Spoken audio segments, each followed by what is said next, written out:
Les bâtiments des services publics dans la ville d'Ambam sont dans un état de délabrement avancé. Institut de recherche agricole pour le développement.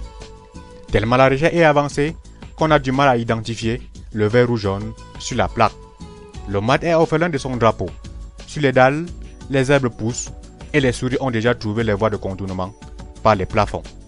Le mur nous rappelle le passage des administrateurs coloniaux. Délégation départementale de la communication. Les forces de la nature ont poussé les occupants à trouver refuge dans les locaux des services préfectoraux. Délégation des travaux publics. Le drapeau déchiré, le vert ou jaune ayant perdu toute leur valeur et flotte à peine. Délégation départementale du commerce. Vu de l'extérieur, le bâtiment bluffe l'usager.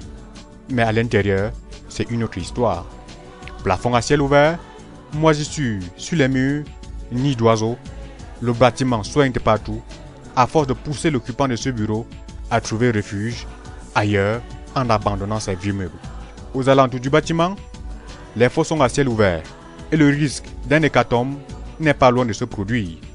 Ces dégradations ont un impact sur la qualité du service public. Effectivement, ça va de soi. Quand il pleut, je reviens toujours sur le cas de ma délégation, quand il pleut, les collaborateurs sont mal à l'aise parce que ça chante partout. Parfois, ça affecte même les documents. Les documents sont détériorés. Vous convenez que c'est malsain, c'est pas bien. Les agents sont mal à l'aise, ne peuvent pas travailler décemment dans leur bureau. Un travail d'équipe, vous voyez un peu, en amont, l'État affecte des moyens pour construire des structures qui devraient habiter ces services dans les zones déconcentrées. Maintenant, il y a des autres services qui sont appelés, n'est-ce pas, à suivre le travail, n'est-ce pas, que les prestataires font sur le terrain. Quand ce suivi n'est pas soigné, ça fait qu'on livre à l'État, n'est-ce pas, des structures de pied de qualité. Puisque vous ne pouvez pas deviner, vous imaginez un bâtiment qui, à moins de 10 ans, commence déjà très tôt, n'est-ce pas, qu'on détecte, n'est-ce pas, des signes de détérioration, moisissure, étanchéité. C'est un peu tôt. C'est à partir de 15-20 ans qu'on peut, sincèrement, quand un bâtiment a été bien fait, qu'on peut voir ce genre de situation.